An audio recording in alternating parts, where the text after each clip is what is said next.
We are kicking off our Healthy, Wealthy, and Wise segment, a brand new year, and new ways to tackle very tough topics: anxiety, sexual harassment, even addiction. To guide us along is health educator and author Leah Guy. We want to welcome you to the program. Thank you so much for coming in. Thank you. I guess let's first start with, what is the difference between emotional health and mental health? Because there is a difference. There is a difference, and it's a great question.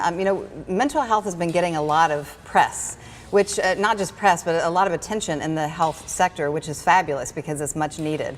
But there's not a lot of attention given towards emotional health. We go to therapists, we talk about how we're feeling, but there's not a great emphasis on emotional health, and it's a key important factor to our overall health. In fact, our mind translates our emotions, and that's what starts to affect also our mental health. So when we think about anxiety or fears, or when we have other mental conditions, even like insomnia or just obsessive worry, OCD, these kinds of things, that falls under emotional health. It can fall under emotional health. So unprocessed emotions can start to trigger mental health issues. So for someone, this is a brand new year, they vowed, that they want to heal, they want to move on.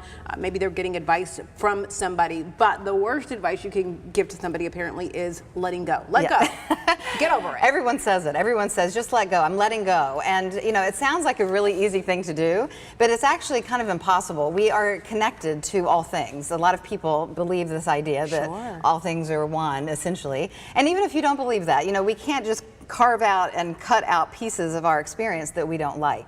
We have real, authentic experiences. And because of this problem where we're not taught how to deal with our emotions, we don't want to deal with some of those negative or painful emotional experiences, so we want to just let it go. But that just creates a disconnection in ourselves. So there's no place to really remove these painful things and let go of them, and it just separates us from our real, authentic self.